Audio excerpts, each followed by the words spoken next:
I am live. This is your boy DarkSkinTico, and this was a lovely subscribers request, actually, I should say, multiple. So this one's going to be about the sexual psychology of women. Typically, this is not like go out and get in a date. This is not any of that other craziness. This is basically the general, the overall sexual psychology of women. And what I mean by that is, oh, disclaimer: there will be some generalization because, for the most part, it is all women. So don't blame me or don't get upset with me. Blame biology. It sucks, but it's true. So all this shit's going to be pretty much facts across the board for all women. Generally, generally, if you know anything about women, you know one of two things.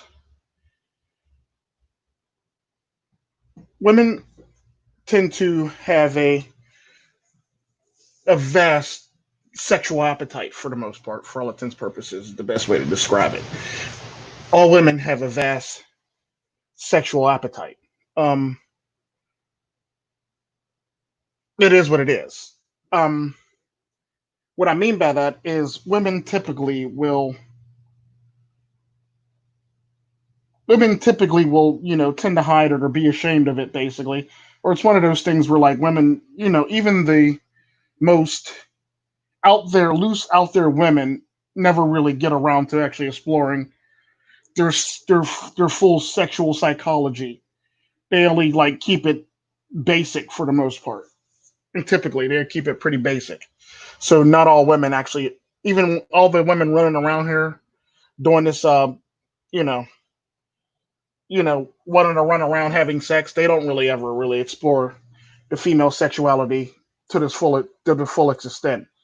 Um, I'm gonna preference this by saying, um, a couple people knew this video was coming because I sent out a poem or short stories yesterday, to True Sherm, Psyche Soap, McTown to Wind, Yam, and Double I. So they pretty much knew. Oh, and Mr. Forma. So they pretty much knew this one was. They had an idea what was coming today, as far as like videos is concerned. But back to women. Women have a vast sexual appetite, and I always talk about this, and people always say, "Well, no, no, men, no, no, men don't. Men don't even compare.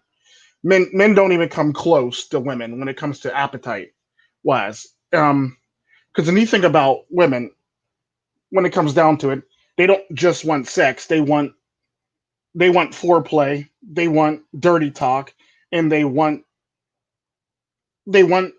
somebody to be very assertive with them or very dominant with them when they actually speak to them.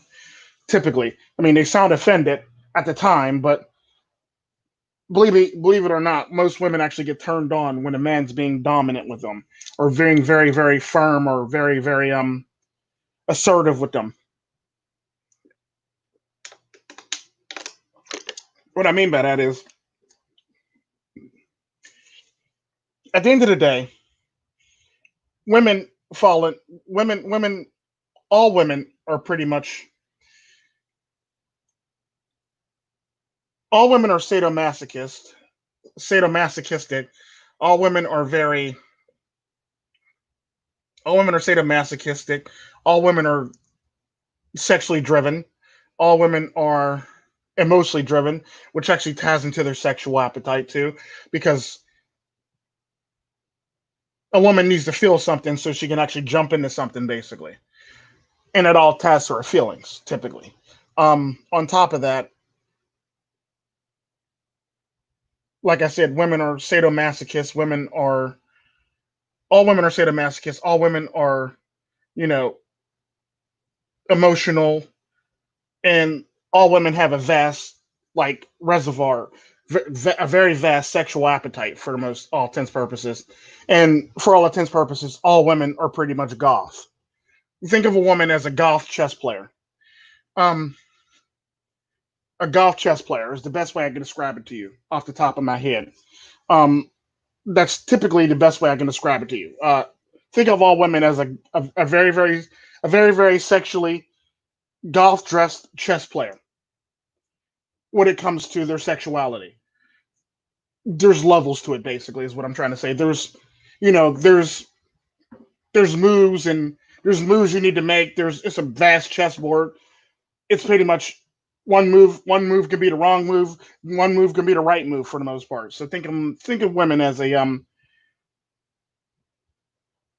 goth chessboard, basically. That's typically the best way to describe women. Um, at the end of the day, like I said, women like to be dominated. Women love pain.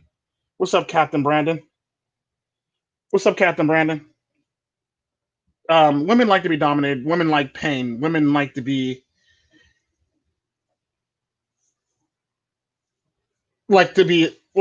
for people to actually be assertive on men to be assertive. On top of that, and typically that's typically how women actually operate in or maneuver through life in or around the place for the most part. It's typically how it works. So at the end of the day, like I was saying, women are sadomasochists, women are goth, women are women are basically like I was saying, like there's several layers to women. There's like several layers of women. They're like it's a very complex chess game for the most part. Every piece counts, every move counts, and you got to time everything just right,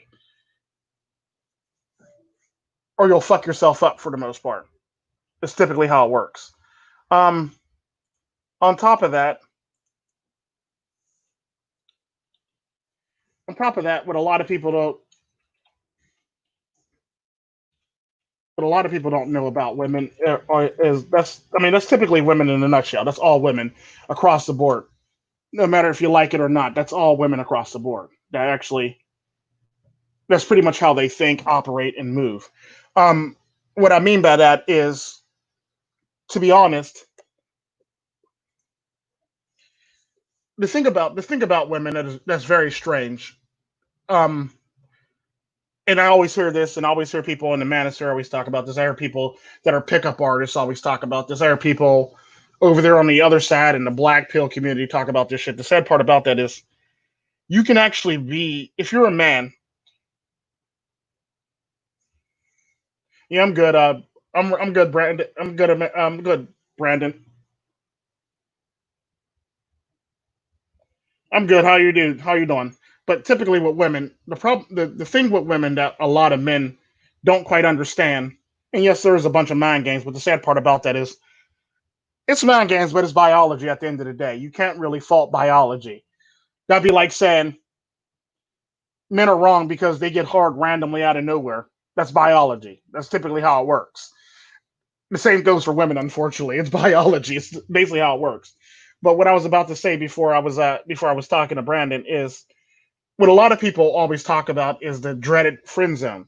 The neat thing about the friend zone is you as a man can actually get out of the friend zone no matter what. You can't be passive and be trying to get out of the friend zone. You can't be nice and be trying to get out of the friend zone. You can't be well. I would like to first start this off by saying, don't get in the friend zone in the fucking first place, and don't accidentally get yourself friend zone for the most part. And the irony to that is you can actually get out of the friend zone if you really want to. Anybody can get out of the friend zone. Typically, the thing about the friend zone is it's not really permanent like everybody makes it out to be. It's only as permanent as your mentality or your attitude towards the whole entire situation with a woman. If you're not willing, if you're too conservative with a woman, you're probably going to be friend zone. If you're too friendly with a woman, you're probably going to be friend zone. And typically, what I mean by that is you're going to either a off the bat to avoid it. You're going to want to be like very vulgar or very you know you want to be very sexual towards women for the most part. Like your words, you want to keep your words very sexual when it comes down to it towards women. Just tell them what it is. Tell them tell them how it is and tell them why it is and tell them what you want, basically. But the sad part about that, if you've already passed that thing and you were being too nice and you were kissing ass and you were talking about yes dear or being too nice, typically all you got to do is just be vulgar, just talk very sexual all the damn time and don't really think twice about it. And that's typically how it works. She's gonna be shocked and stunned because it's gonna catch her off guard. And typically that's what you want with her for the most part. Typically. And this is basically the sexual psychology of women for the most part for those of you who came in late. Um but typically how this works is what you want to do is basically because women all love this shit. Talk dirty or talk vulgar to them or talk sexual innuendos to them. Um, Make sexual jokes, shit like that. I wouldn't do it to any woman. Basically, I would do it to a woman that you're interested in if that's what you're going to do for the most part. If you're going to be doing the pump and dump thing, this is typically pump and dump thing. Or if you're still going to put yourself in a coals for dating, typically you want to do this for women for the most part. But don't be trying to do it to all women. Only do it to a woman that you're interested in. But typically, what you want to do, so you can avoid a Me Too moment, is if you're going to be at a bar and you're going to try to meet people, you're not going to be a dick. You're going to be just very sexually vulgar.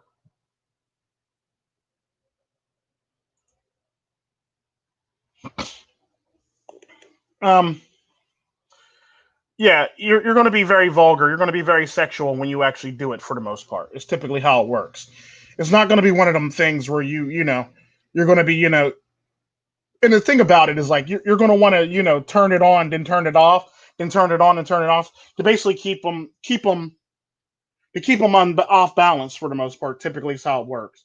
And the thing what you're trying to actually do is you're actually trying to plant that sexual image in her head for the most part, and you're trying to manipulate her sexually for the most part. It's typically how it works. Because at the end of the day, it's like what you can't do.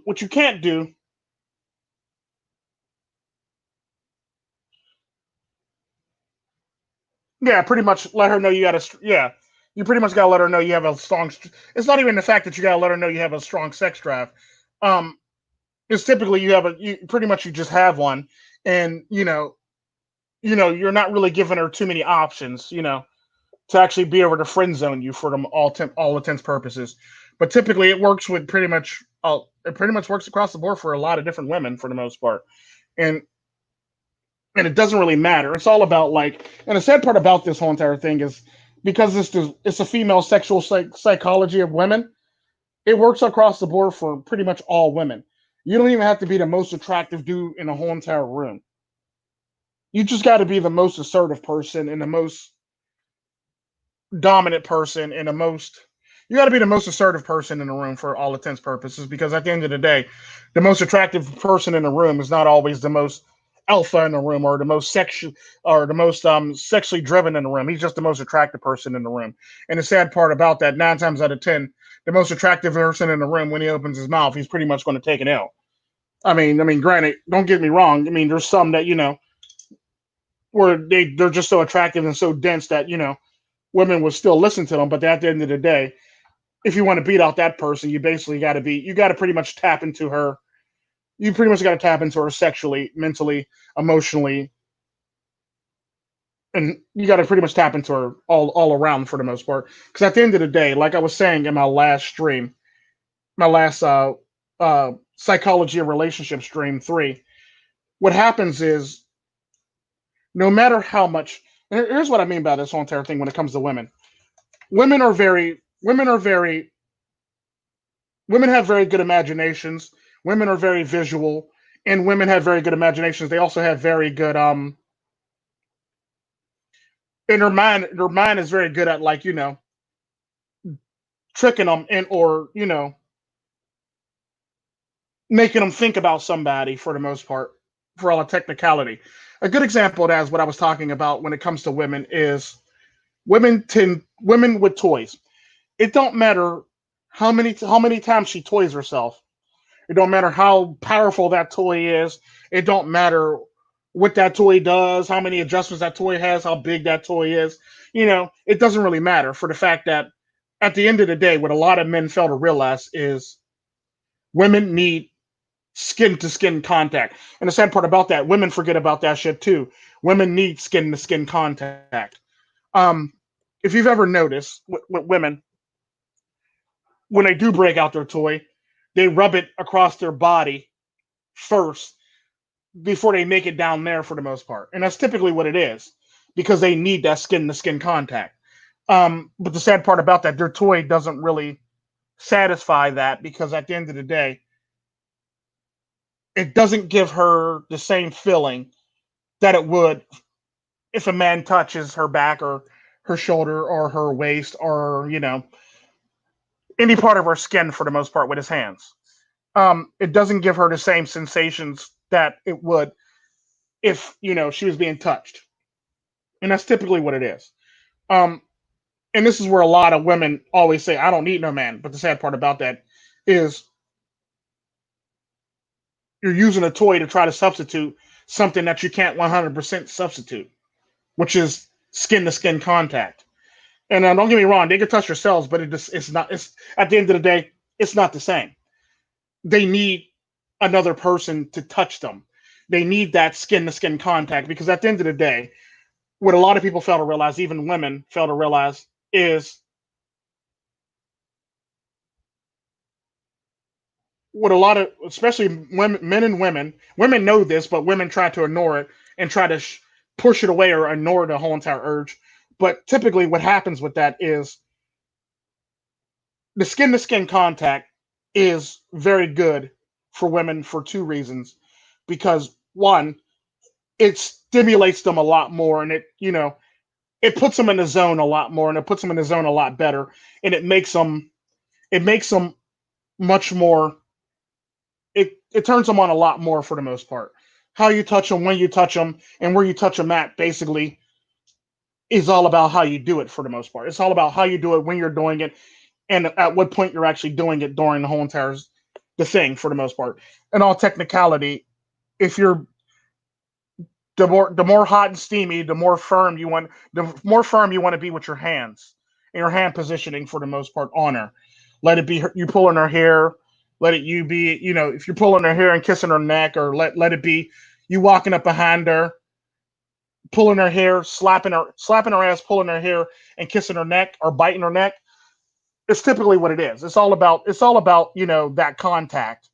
No matter how you can get, no matter how she can get it, women love that contact. It's typically what it is. The sad part about that is a lot of times in relationships, men get so wrapped up in getting themselves off, they forget about their other half. And I always hear jokes about with comedians. They always say something to the extent of, well, she got till this amount of time to come, and if she don't come, it sucks being her basically. And the sad part about that is here's where the disconnect comes in a relationship for the most part, for the fact that if you're more worried about yourself, what's up, Seeker? If you're more worried about yourself in a relationship, she's not going to be fulfilled. And the sad part about that is even when she breaks out that toy, she's not going to be fulfilled. Because at the end of the day, that toy can't really do much to actually for her skin to skin contact craving. Kind of like what Captain Captain Brandon Cinema was saying about the whole entire thing.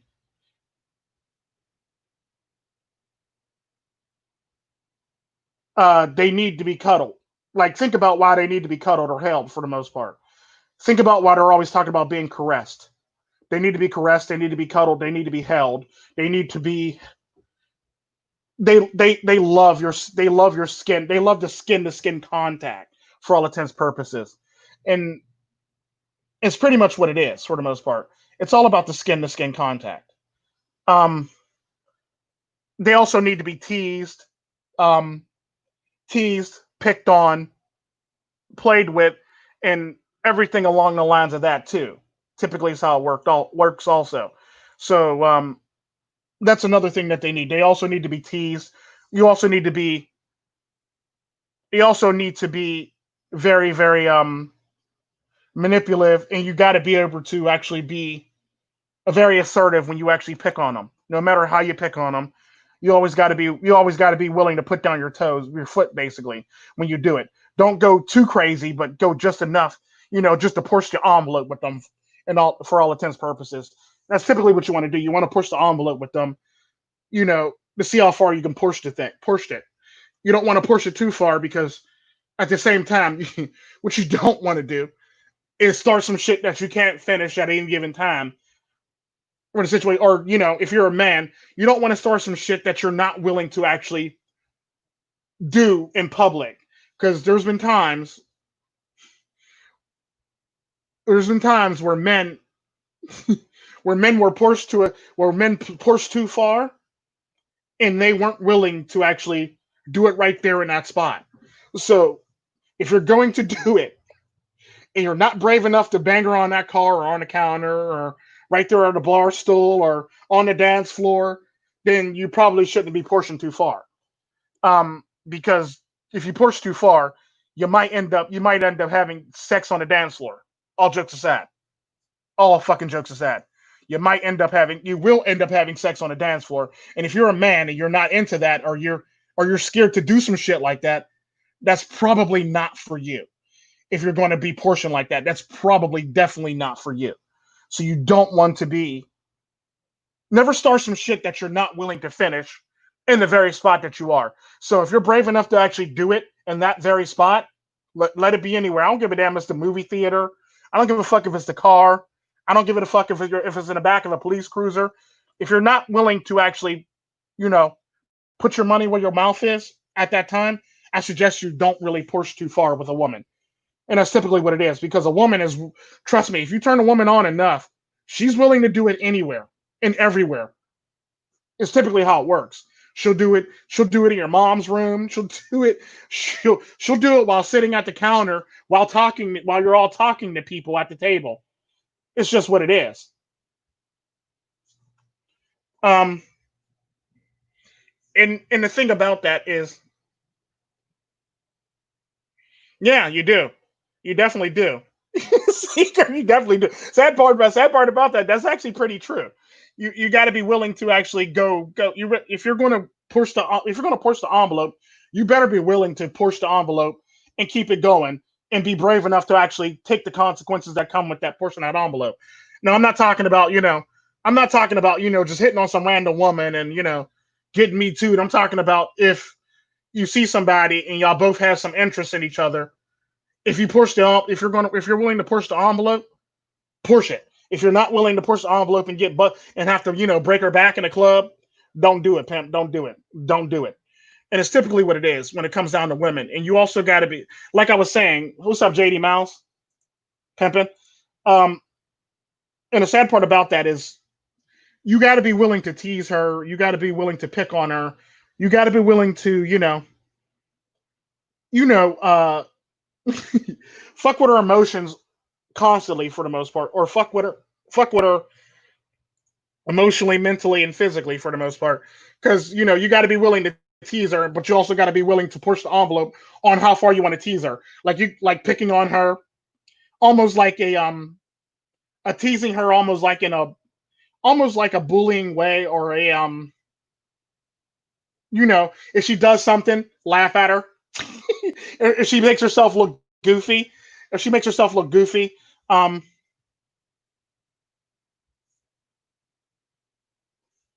yeah, if she does something goofy, or ditzy, or something silly, or something that's very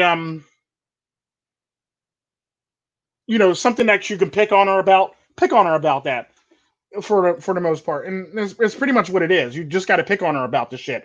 You can't be scared to pick on her. You can't be scared to you know like I said, push the envelope with her.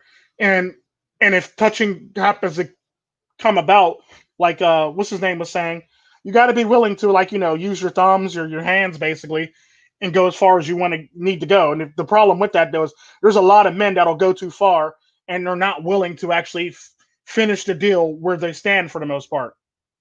It's typically what it is. You can't be sitting here pushing the envelope, but you realize that you're too conservative to be trying to bang a bitch in a bar, or too conservative to bang her at the movie theater, or too conservative to bang her in a car, or too conservative to bang her in public or over a railing or something like that. You can't be conservative for the most part. If you're going to do this, you got to put your mind to it and actually be willing to go as far as she's willing to go for the most part, if not further than what she's willing to go. Because there's been times, I ain't going perp, where I've actually said something and done something where my significant other, Mina, said to me, "Don't be starting no shit you can't finish, Tico." Like legit, Tico. When Mina was alive, God bless her soul. Don't be starting some shit right now that you're not willing to finish. Because I'll tell you right now, if you push me, you're going to get it. You're going to get all of it basically, and it's typically what it is. And like I've always been able to actually push the envelope and keep going for the most part, or push the envelope and then call her bluff for the most part. Because like sometimes women will get second thoughts or cold feet because they think that you're going to stop, and they'll get cold feet about the whole entire situation. Like like damn, I was just joking. I wasn't expecting them to go that far. Now I'm kind of sorting the situation. But the funny thing about that is if you actually push the envelope to that point, she will actually go that far. She will have second thoughts about it, but she will go that far.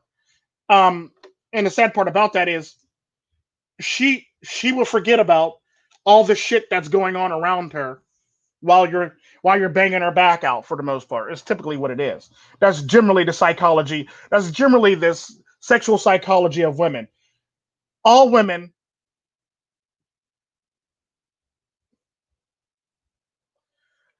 all women, all women have a bit of sadomasochist in them. All women have a bit of goth in them. All women have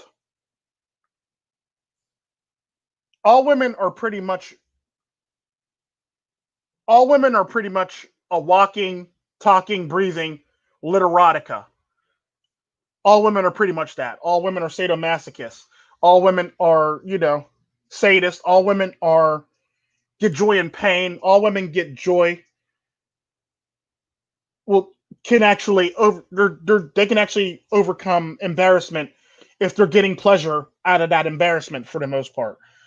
Like a woman can actually overlook having sex in public if she's scared, if she's getting a lot of enjoyment out of it for the most part. And the sad part about that, she would not even care while what's going on. She can have sex in front of her parents. She can have sex at church. She can have sex at a mosque. She can have sex in a synagogue. She can have sex anywhere. It's not dom game. It's typically not dom game. It's basically human nature for the most part. And dom game ain't really shit for the most part. The problem with it is it's not dom game in the least bit. It's basically female nature 101. It's female nature 101, 102, and 103. It's basically like your college classes for the most part. And that's typically how that works. Like, what's up, Free Agent Pepe? Like Free Agent Pepe said,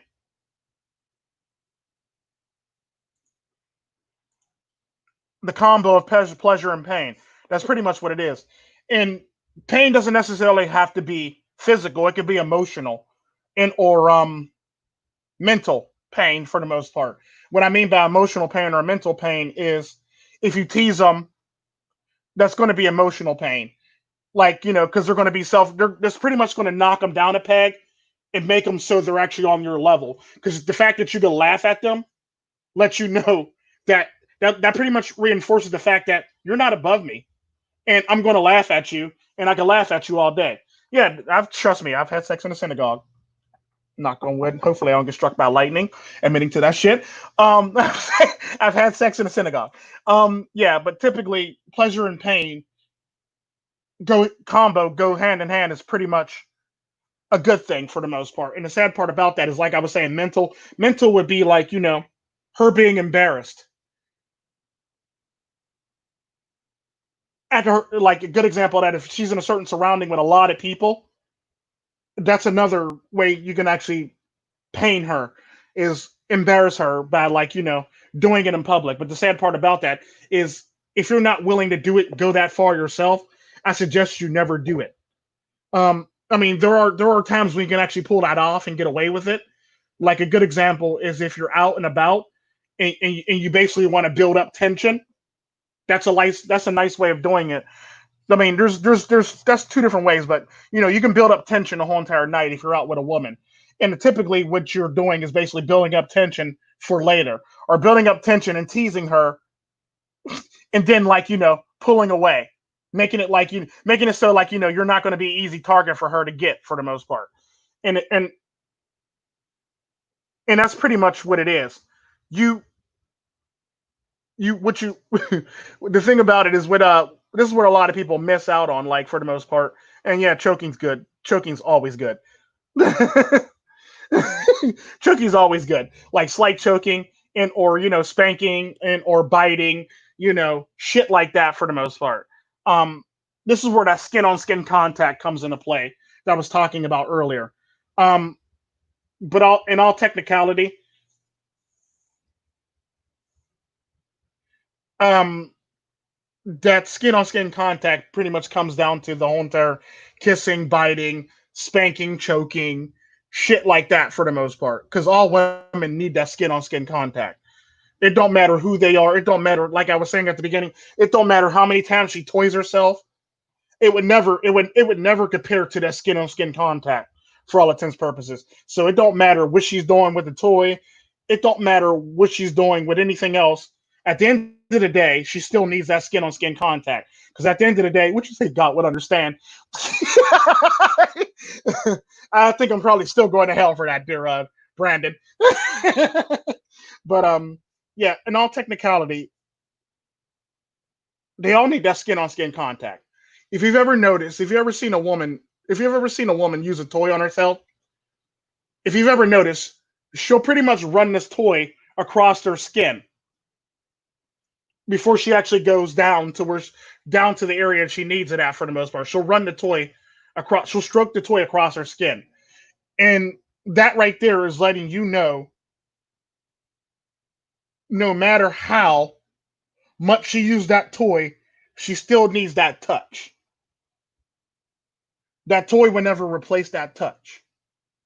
That's the irony to it. The toy will never replace the touch at all, unless they build a toy that actually has the same skin as a human being, which would probably be sadistically sick, and women would probably buy that toy real quick.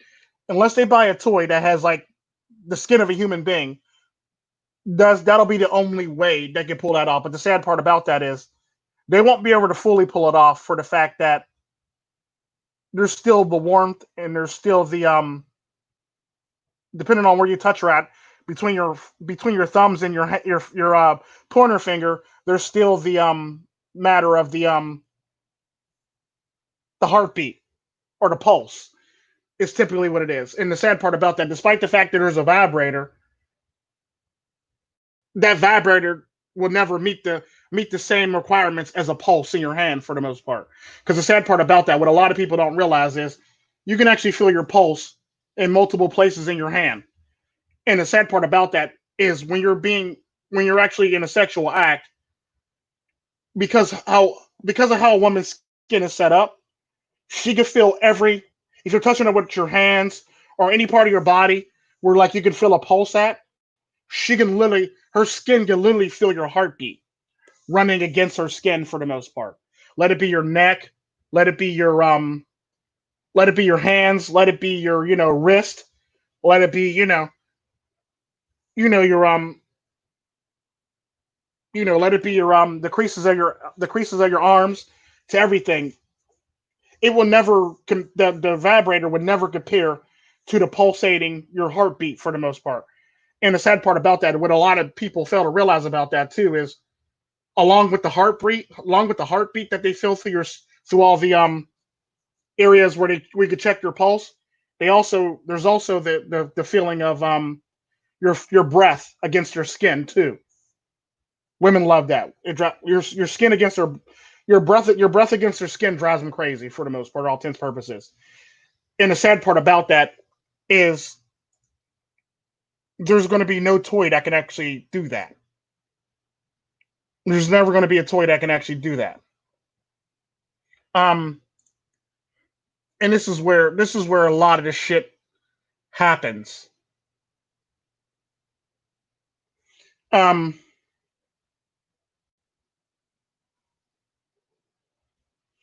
um, yeah, and it's pretty much what it is when it comes down to it. It's going to always be your skin, your breath,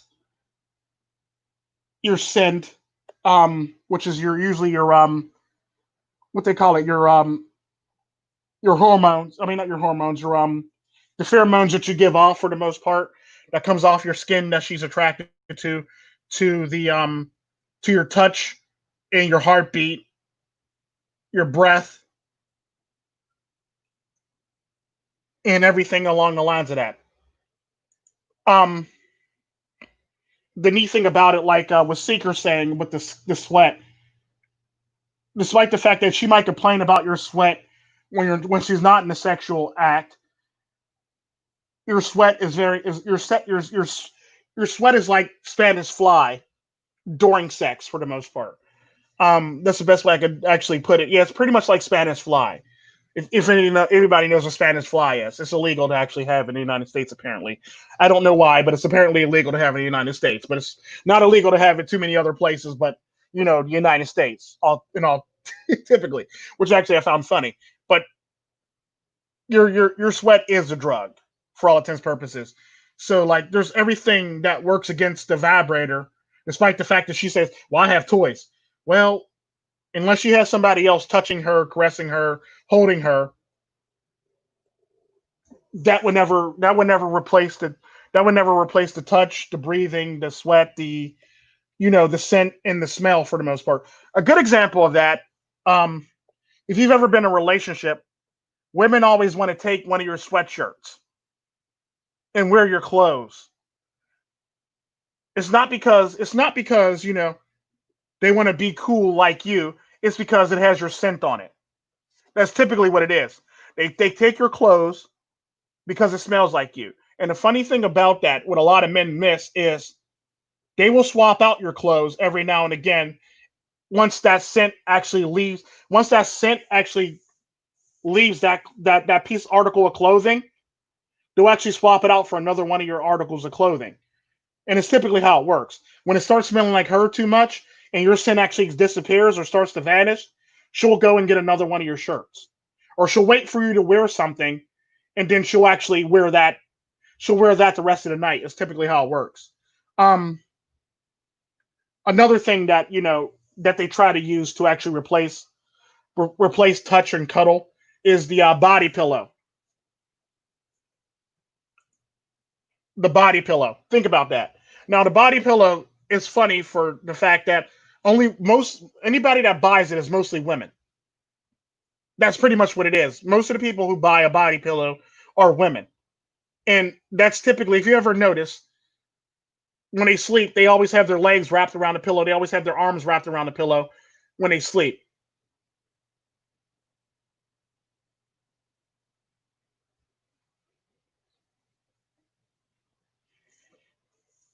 And when it comes down to it, at the end of the day, what a lot of people miss about that is no matter how much she might complain about you, the sad part about that is she's still in love with you. Here's how you can tell if she's still in love with you.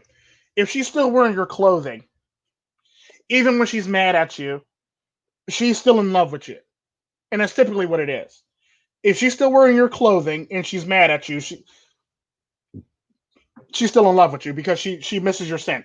Or if you go to work, you'll notice she's wearing your shirt. Or if you're going to work, you notice that she's changing into a piece of your clothing. And it's typically how it works. Like, I don't know how many hoodies I don't lost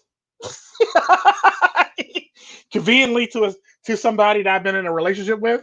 I don't know how many hoodies I lost to them. I don't know how many fucking I don't know how many like scarves I lost. I don't know how many freaking hats I lost. I don't know how many freaking like pillows. Like, I've noticed like another good example of that is, here's how you know when a woman's actually in love with you and you're all that she can think about. If you come home and she's sleeping on your side of the bed, if you've ever been in a relationship, if you come home and she's sleeping on your side of the bed, She missed you. It's typically what it is. She missed you greatly. For her to want to sleep on your side of the bed, not on her side of the bed, to be all the way on your side of the bed, she missed you. And it's typically what it is. That's how you know when the person that you're dating is really, really in love with you. Yeah, boxers, briefs, hoodies, t-shirts. What, watches too? Damn, I missed that one. I missed what? I never had the watch thing stolen. I've had the rest of the stuff: the boxers, the briefs, the hoodies, the t-shirts, the sweatshirts, shit like that for the most part. I've had that taken away from me. But yeah, and the neat thing about that is like I can't think of a relationship that I've ever been in where like I've literally had to shove somebody off my side of the bed, except for now because we don't occupy the same household. Um, but I've never had to. I can't think of a relationship where I haven't had to shove her off the side of my side of the bed for the most part. Even if the cartel princess spends the night at my house, uh, I will have to shove her off my side of the bed for the most part because she'll try to roll over to that side, migrate to that side of the bed for the most part. Um, Well, yeah, your watches get stolen all the time. Yeah, that's fucked up. That's fucked up. Just jacking your watch. That's fucked up. Your watch is just this fucking pair and shit. But yeah, it's just stuff like that. And the sad part about that, this is typically the sexual psychology of women for the most part. And what happens with it is all this stuff culminates under one roof, which is our mind in her body for the most part. And the sad part about that is when it comes down to it, every single touch, every single kiss, every single caress, every single hold, every single nibble, every single bite, every single choke, every single slap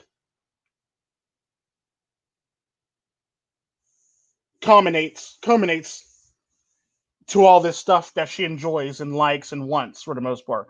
Like I said, all women are pretty much sadomasochists. All women are goth. Um, all women are goth. All women like to be all women like to be dominated and or you know submissive to some extent for the most part. Even the most even the most crazy acting, stupidest acting women in the world all like this stuff, no matter how much you like it or no matter how much you want to admit it. All women like this stuff, all the way over to even the feminists. I talked about them. I talked about a group of friends that I have that actually are dating feminists, who are dating feminists in the streets, but trad in the streets, sheets. But but the sad part about that is all women across the board like this and enjoy this shit.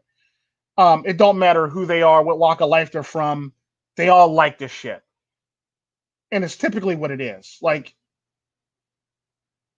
it's typically what it is for the most part. And the funny thing about that is, no matter what she is, what team she plays for, all women like to be dominated. All women like to be feel vulnerable. All women are vulnerable, and all women like to feel vulnerable, and all women like to let go sexually too, to the point where they just have this vast wealth of sexuality and vast wealth of all this other crazy shit for the most part going on in them. And the sad part about that is all this stuff makes them confused, dumbfounded, and shit like that. Like I said, teasing actually does wonders to women for the most part because it shows that you're not scared of them. It shows that you're not intimidated by them. And it shows that, you don't really see them as above you. You see them as, below you. You see them as below you or because you're able to tease them for the most part. And all women love to be teased to a certain extent. Don't go too fucking far because, you'll start hurting feelings. You don't have to be, an emotional tampon. And then you'll pretty much have to bail out on that heifer basically because you don't want to be an emotional tampon. But like all women like to be teased. All women like to be picked with. All women like to be, you know, feel as though that they're, being dominated or, somewhat taken advantage of for the most part. Or, stuff along the lines of that. So All women like dirty talk. All women like men with dirty talk that is very assertive. Don't be like doing that questionable stuff. Be very assertive if you're going to do dirty talk, or be very open and free flowing about it. Don't be hesitant about doing it for the most part.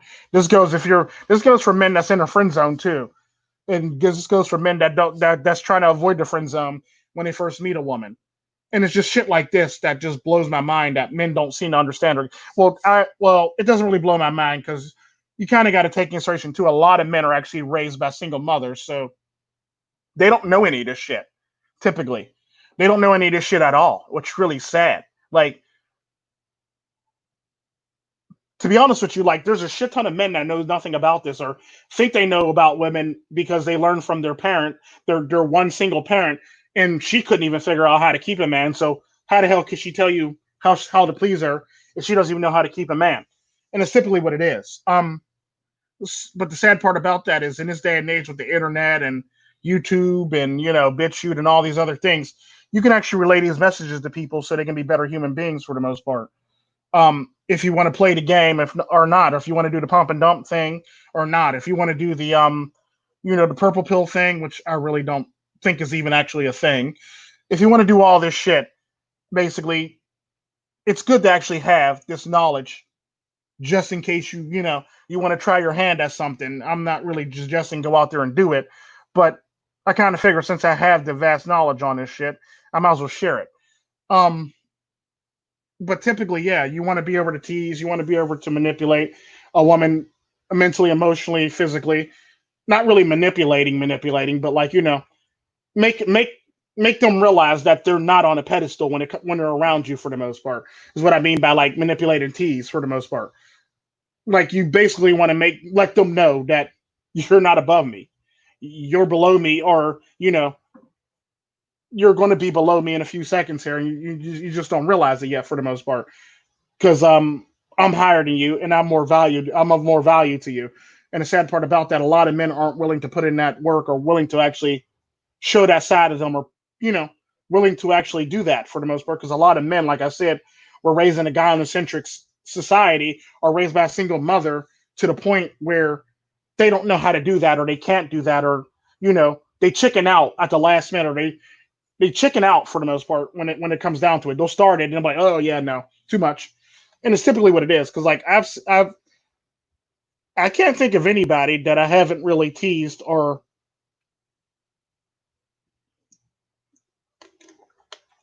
in my life for the most part. And I've always said, look, if you're going to tease somebody, you better commit and own it. That's always been my motto: commit and own it for the most part. Um, because I've always been one of them people. If I'm going to do something, I'm going to commit to it and I'm going to own it for the most part. And it's typically how it works. That's always what I do. I'm going to commit and own it. There's not too many people that can actually say they do that. And the sad part about that, not too many people can actually do it across the board for everything like I can. Whereas people will do it for certain things, be like, okay, I'm gonna commit and own this, but I'm not gonna commit and own that. I don't want to really deal with this. I don't really want to deal with that. I'll commit and own everything I do. Like I said, I'm the type of nigga that walk into work and be like, "What's up, my niggas?" Everybody turn around or everybody start running, or everybody look down and run away for the most part, because that's the type of person I am. I commit and own it. And I'm not saying I'm the most assertive person in the world, but I tend to actually steal a show when it comes to vulgarity and like physicality. Um, Another thing about female psychology that I just brought up now was physicality. The neat thing about female psychology when it comes down to it is if you're in the presence of a woman, no matter how many handsome people are in the room, if you show a level of physicality that's greater than pretty much the room, or a level of physicality that or physical feat for the most part, you're going to everybody, all women are going to pay attention to. All eyes are going to be on you for the most part, and it's typically what it is. If you show a level of physicality, they're always going to they're always going to pay attention to you because that's some shit. That's a level of dominance that nobody else is putting out in the room. A good example of that was what I was talking about when we were playing. Truth or Dare when I worked for a certain restaurant before we all started work, and we were basically doing like a trust exercise for the most part. Um, what happened was there was this one girl that I think I told the story in another live stream. There was this one girl. She, me and her weren't really, never really seen eye to eye. I wasn't really a fan of hers. Um, Typically, and I didn't really like her too much for the most part. But we were doing this whole entire thing, and what happens was, see you, Captain Brandon. Be easy. What happened was, we played this game, and I was told that I got to pick her up over my head for the most part. Um, so I did. She probably weighed about, I would say, 125, 130 pounds. She was like she's pretty top heavy. I mean, breast wise, she was very top heavy, and she had an hourglass figure for the most part, and she had hips, so she was basically shaped like an hourglass. But she was like about, I would say about, she weighed like 125 pounds. So I pick her up and I, power lifted her over my head, and I put her back down for the most part. What I didn't realize was at that moment in time, like what I didn't realize was after that incident, because I didn't pay attention to it, after that incident, she actually started to take a liking to me. Now, I didn't really notice it, and people were telling me, and the one girl, Natalie, was telling me, "Oh, such and such likes you." I'm like, "Quit playing, stop playing." Well, like we don't even talk to each other. We hate each other's guts, literally. So, like that day when I actually picked her up and hoisted her over my head, straight powerlift style, and put her back down, it actually opened up something. It actually unlocked something in her for her to make her want to like me for the most part. And the sad part about that is I found out that she actually still likes me till this day. Um, because I was talking to somebody. Oh, you remember such such? Yeah. She still likes you. She talks about you sometimes, and she still likes you. It's like, oh god. But yeah, the sad part about that is apparently, apparently she's never had somebody actually hoist her up over her head like that, and she's never seen a man actually do that. She's never had a man actually do that to her or do that for her for the most part, and do it with such ease and without even breaking a sweat or without any problems for the most part. So typically, what happened from that is that feat of physicality actually, you know, unlocked a primal instinct in her for the most part. So I had like a fan after that from I had pretty much I had a secret admirer from there on for the most part, but I didn't really think too much about it. And typically, how that works is, that level of physicality is, especially if she never had somebody do that to her, or manhandle her in that way for the most part. And it's typically what it is. You're pretty much manhandling her, and especially if you can like horse her up over your head with no problem, like she's a pretty much a rag doll. She's going to get turned on by that. That's going to be an extra level of shit that, you know, if you're not willing to deal with, it's going to get crazy for you. Typically, another thing that a lot of people don't realize when it comes to physicality is, like, a good example is like I'm able to move things very easily because I'm pretty strong as a human being. And so I'm able to do things and not really think too much about it. And it's like very nonchalant when I do it for the most part. But like, and it's typically what happens with that is like, a lot of people are paying attention and I'm not really paying attention. And I go back to what I'm doing. Like, the one time I remember there was this one dude at the bar that I was hanging out at, and he weighed about like 200, and like he at least weighed like 215, 205, 215, and he was drunk as hell. He had way too much to fucking drink. So what happened was he got up from his stool and he tripped over the bar. Like most bars have that little lip or that little bar at the end of down below the bar where you rest your feet on. This fool tripped over the bar and almost went falling. And I remember I had my drink in one hand. I switched hands. I had my drink in one hand, and I caught him with my other hand, and I caught him from falling. And he eventually was able. I held him long enough for him to realize he was falling and for him to catch his balance, and he got back up. Now, what I didn't realize was a lot of people at the bar were paying attention to that. I was just drinking my beer. Um, and not really thinking about it because like I have that typical reflex because I have children because my children's been known to almost fuck themselves up quite often. So I have a natural reflex to catch somebody. Um, what I didn't realize was everybody at the bar was paying attention to that. Um, now, how much can I bench press? About 215 the last time I went to the gym. About 215 ish. Yeah. I could deadlift about 500, a little over 500. Um, I could deadlift about 500, a little over 500. I can leg press about lower 1,500 pounds. Um, yeah, stuff like that. Um, but but yeah, typically how it works is like that actually shocked people. People at the bar were actually shocked by that because I just caught on one arm. It's not, and I didn't even put down my beer to do it. So I wasn't trying to put down. I was trying to spill my beer, and I was actually into my beer for at the time because it was actually a very good beer. I don't know why it tasted so good that day, but it tasted good. But I literally switched hands, and I caught him with my other hand and held him there until he realized that drunk ass motherfucker realized he was falling. So what happens with that is, he eventually catches his own balance. I mean, he catches his own balance and picks himself up out of my arm, and he gets up off the ground, and he realizes that he almost fell. He said, "Thank you, dude. Thank you, thank you. I could have hurt myself." Like, I don't think you're getting any more drinks tonight, pimp, because you done damn near fucked up.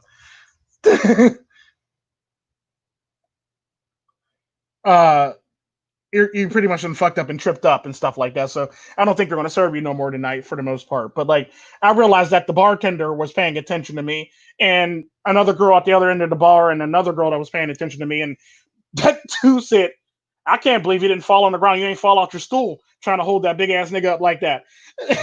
Right? I was like, oh, he was cool. It was nothing major, basically. And like, I basically stopped him from smacking his face off the ground, off the wood floor. But it's just shit like that. Like, at the time I don't even realize I'm doing this shit because it's just natural reflexes for the most part. And it's not even me trying to, stunt or me trying to impress anybody. It's just natural reflexes. Like I said, I have children, and a lot of times, especially when my children were younger, they used to fall all over the fucking place. And I used to always have the quick hands to catch them. Basically, let it be the back of their shirt, let it be my arm around their waist, or let it be, be hold on to an article of their clothing so they won't go face plant into the fucking ground for the most part. Um, and it's typically what it is. Um, but the sad part about that is a lot of people, a lot of people put like say, well, no, you'll have people in a certain community. I'm not going to say their names in this live stream or this podcast. Is they'll say, there's no point in working out. It doesn't really matter, bro. You don't look good anyway. There's no murder in working out, bro. And the sad part about that is the fact that you're able to do that impresses a lot of people. And when you're going to press a lot of people look to you. And when a lot of people look to you, a lot of women are looking to you. When a lot of women are looking to you, more women are looking to you. When a lot of more women are looking to you, it's basically like the bar stacking.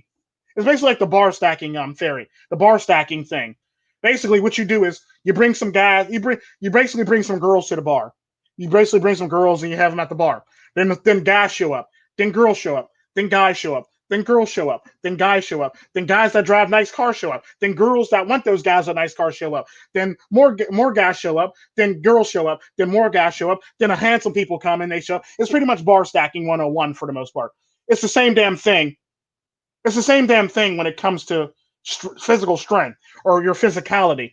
If you do something, everybody's going to pay attention to it. And when somebody pays attention to it, somebody's going to talk about it. If somebody talks about it, more people are going to pay attention to you. The more people that pay attention to you, the more that story goes around, the more outlandish that shit gets. Now you done held up a fucking Dodge Durango with one arm and shit like that by the time they get done telling the story. It's typically what it is for the most part. And it's pretty much what it is. It'll always be like that. Yeah, be unique and always be unique or be ignored for the most part is typically what it is. Like I like to blend in, and I don't like to stand out, but I actually stand out sometimes. when I actually do like show quick reflexes for shit for all intents and purposes because I have very quick reflexes. I cannot not use my reflexes because I'm so used to shit in my house, my children dropping shit or shit just falling all the damn time in my house with my children. So I got very quick reflexes for that reason. I can't tone them down. I've tried my best to ignore them, but the sad part about that, even when I try my best not to do something, I've reached down and grabbed something at the last minute before I hit the ground. And it's typically what it is. Like shit like that actually impresses people. When you impress people, people talk about you. When people talk about you, you get more attention. When you get more attention, it's pretty much what it is. Another good example of that, when I was in high school, I remember when I was in high school, this shit happened, of a physical feat. Um, two dudes got into a fist fight, and it went from being a fist fight to everybody pulling them away. And I was sitting there doing my test, and next thing I know, like like chairs started being flipped and shit like that, and I heard a chair behind me get flipped, so I stood up, right? So no sooner did I stand up, after seeing the chair get flipped behind me, that dude picked up a chair and went to go throw it, and it went over my head. And the irony to that is, before it cleared my body, I already put my arm over my head and I caught the chair and I put it down and I told the dude to chill. Now the funny thing about that was the dude was pissed off as all hell up until I caught that chair. Now he's shocked that I caught the fucking chair. So everybody stopped what they were doing and stopped being mad for a second because I caught a fucking chair. Now I wasn't really thinking about the shit. I was merely trying to not get fucked up or have everybody get fucked up, and I wanted to do my actual schoolwork. So I went from catching a chair and putting it down like it just wasn't in midair, basically. I put it down all nice and neat, basically. And I said, chill, dude, chill, chill. And I remember the dude saying, hold up, hold up, hold up, hold up, hold up, hold up, hold up, hold up, hold up, hold up, hold up, hold up. How you gonna be like chill after catching a chair? Like you gonna sit there and put down a chair like you just didn't catch that chair, pimp. Like, that doesn't matter. Calm down, dude. And the other dude on the other side of me that was mad was like, no, dude, how the hell you catch that chair? Like, so he went from being mad at each other and wanting to destroy each other and destroy the room to how the fuck you catch that chair? And I personally, I couldn't tell you how I caught the chair. I wasn't thinking at the time, and it basically I had a clear mind, and it just happened for the most part. Now, could I do it again if I tried? Hell no. Could I do it again if I wasn't really thinking? Probably. There's a high chance I could. But at the end of the day, that's typically my reflexes for you. It's just shit like that for the most part. So your actual reflexes actually turn on a woman's desires in a heartbeat, depending on what your reflexes actually just did. Let it be you catching somebody or you catching a chair in midair for the most part. It's typically what it is. And a lot of people don't know that. And what happens with that is a lot of the times that actually flips the switch on a woman. It literally flips the switch.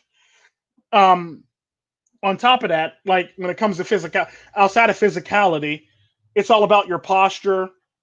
Posture is always good. Eye contact is always good. Smiles are always good. And this is coming from a nigga that don't smile too often. So trust me, smiles are always good.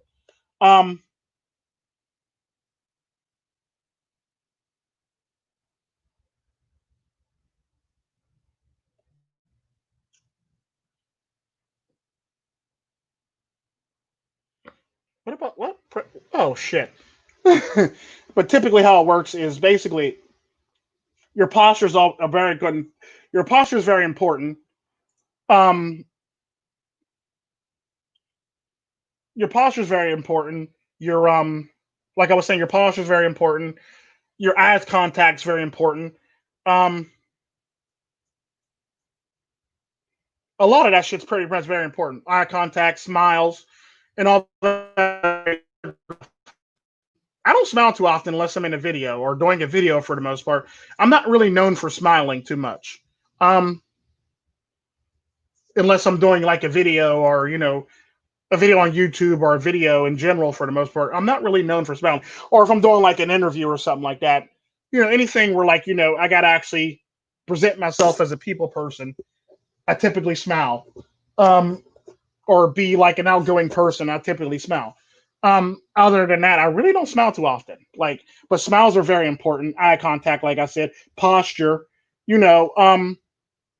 all those things that, that actually shows that you have some level of dominance or some level of like of backbone for the most part, or you're not one of them pushover type people for the most part.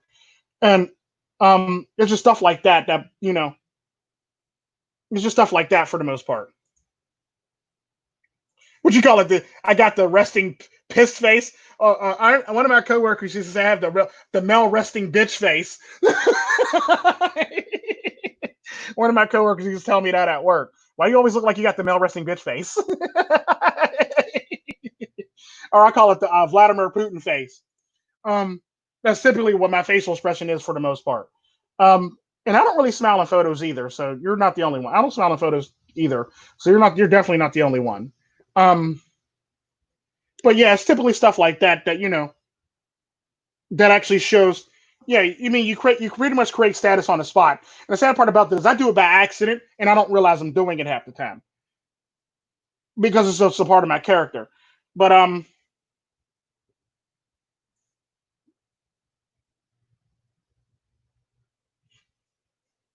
you mean Judge Dredd, not Judge Dress. I know what you meant, Judge Dredd. Yeah, I know what you meant. But yeah, typically stuff like that. So like what a lot of people fail to realize about stuff like that is typically what you want to do and how you want to act and how you perceive yourself, how everybody perceives you. Because like at the end of the day, it's all about perception, and people judge a book by its cover. And the sad part about that, the only way you can break that cover is if you actually are able to actually talk to a person one on one for the most part. Then they realize that you're not that dweeb or you're not that geek for the most part. Um, I still seen it. I still seen it. I ain't gonna tell them. That's why I ain't click on it. I'm gonna let you. I'm gonna let you have that one though. But yeah, it's typically stuff like that for the most part. And a lot of people, a lot of people, a lot of people don't realize it, and a lot of people don't seem to get it, or don't seem to. And it all comes down to social cues for the most part. And the sad part about that, the only way you can actually break the stereotype of you is if you talk to somebody one on one. If you're not really out there like verbose people person, the best way you can possibly break that is if you talk to somebody one on one, or there's nobody else around, so you can feel comfortable doing it. Because people might think you're just shy, typically, and then they find out, oh, you're not shy. Now I'm turned on. What's going on? I feel some type of way about this guy, and it's typically what it is for the most part. Like I've had a lot of people actually, like especially talking to me one on one. I've had a lot of people actually, find me very attractive after talking to me one on one. I don't know why. I don't know why. But typically, when it comes down to it, I've had a lot of women that actually found me attractive. Didn't find me attractive initially off the bat, but once they actually sat down and had to talk to me for the most part, or talk to me, a level of attraction happened there. Another good way to actually tap into women's sexual psychology is the way you dress. Um,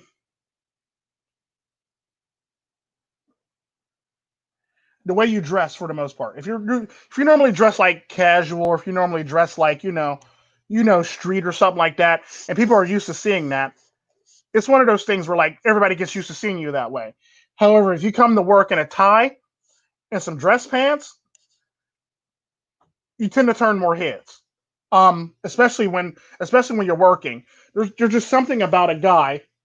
No, and the sad part about that, it works very well when you wear colors that actually complement your skin.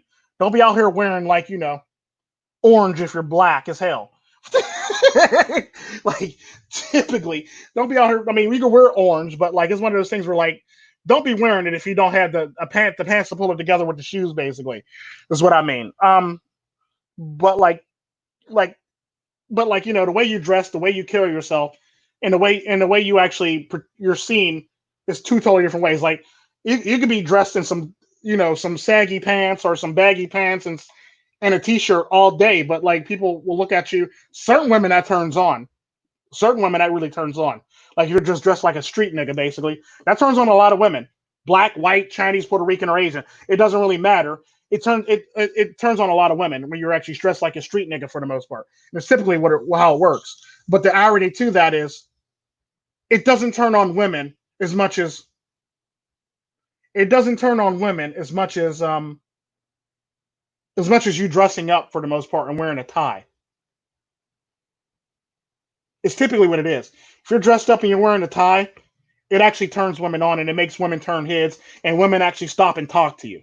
That's typically how it works. I couldn't even count how many times where I've wore a suit, a shirt and tie, or a suit and tie, and people did an about face and wanted to have a conversation with me.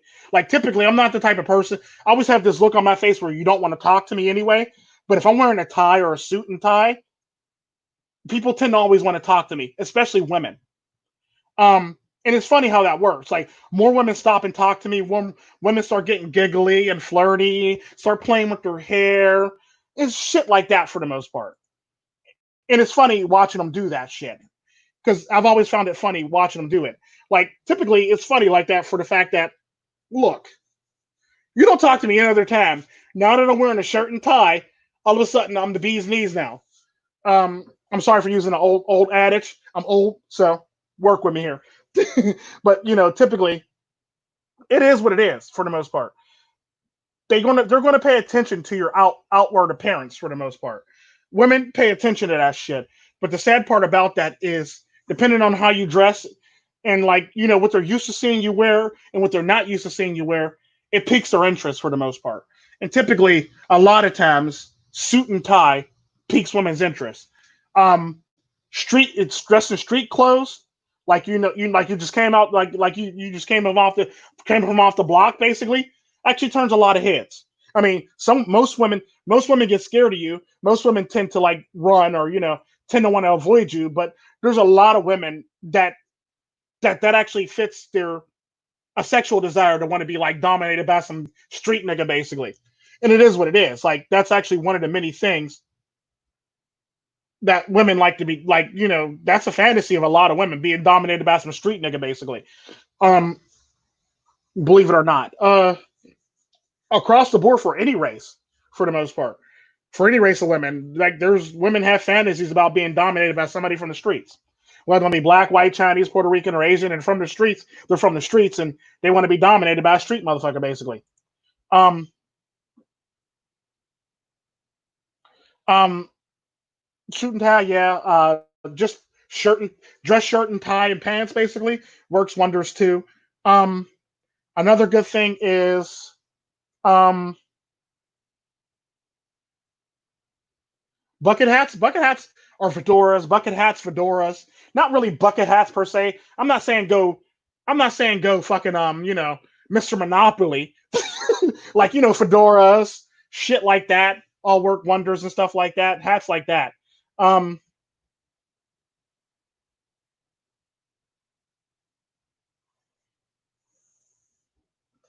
yeah, and that's a good thing to do, definitely. Um to look silly and to get attention. And typically with that is what a lot of people don't realize is because I tend to give off this bad boy feel to me. And if I dress in a suit and tie, it's that bad boy plus, this man must be educated or this man must be smart or something like that. So now I'm pretty much, a gangster with a degree now to a lot of people for the most part is typically how they look at me. And the sad part about that is that actually works on women across the board for any race. Typically is how it works when you actually dress up. You still have a certain way you carry yourself. Oh, watches always rock watches, pimp. But the watches got to be able to fit your wrist. They can't be sitting here. You can't be having them loose on your wrist and shit like that. You gotta at least be able to stick a finger or two under it for the most part. Like slide your the tips of your. You got to be able to slide at least the tip of your finger under it for the most part. For it to be that the loosest it could possibly be would be you slide your two fingers under it. That's the loosest it could be. Anything looser than that, you don't want to wear it. You might want to get the bands adjusted for the most part. Um, but yeah, typically Monster, yeah, the monster in the suit vibe. Yeah, basically, you want that. You basically want to look like that or have that aura about you for the most part. It's typically how it works. Or if you're not projecting that, you basically want to be able to respond to danger properly too as a human being for the most part, and what you wear typically. Hey, I don't do suits all the time, but when I do, I'm usually doing them for business meeting, travel, um, work. Um, if my job requires me to wear like a tie and a shirt, basically a dress shirt, I typically wear it. Um, or if I'm having a meeting, I'll wear one. And it's simply how it works for the most part. I tend to wear one so I won't be a so people won't be looking at me like this goofy ass nigga over here, this goofy ass thug over here for the most part. I tend to wear like, especially like if you have like, continuous education, if you work at a hospital, continuous education if you work at a hospital. And if you're off that day, I tend to wear a suit. I wear like a shirt and tie for that day for the most part, so people won't be setting up or thinking I'm a thug. Basically, pretty much is how it works. So I tend to wear a tie and shirt and dress pants basically for that reason. So I won't be going in on my off day and people will be scared of me and shit like that. Like, do you work here? Yeah, but like that's the only time he said don't lie. Listen, he don't lie. No, I literally do. I don't wear it too often. I don't wear it too often because I don't wear them when I'm skateboarding and I skateboard. I don't wear them when I don't wear suits or ties when I'm pretty much just chilling at the club, but chilling like a villain basically. I don't wear them. Or when I'm doing anything physical, I don't wear them either. But like I typically wear them when I'm actually going to work or leaving work or going to a meeting or going to continuous education or I'm going to class or something along the line, some type of class or educational thing or interview. Typically is how it works. So I don't always wear them. It's good to have them, but I'm not saying wear them all the damn time because eventually you get tired of wearing suits for the most part.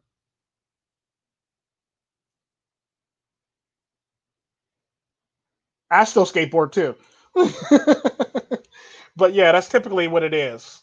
Um, I think that's about it. I think I pretty much said everything I needed to say in this live stream. It went on long enough, and I don't want to hold y'all hostage, and it's only me. So I guess that's it. If I think of anything, I'll make a part two to this, but I think I pretty much covered everything in this video. If not, I'll make a part two to this so I can finish it off. So the subscribers who asked for this won't be sitting there at my door with pitchforks and shit like that. Talk about Tico, you missed something. Ah! So I'll make a second one if I miss something, um, just to appease them. Other than that, y'all have a good one. Be blessed. Have a great day. Treat yourselves like milk. Do nothing but spoil yourselves. Be good. I'm out. Adios, my niggas.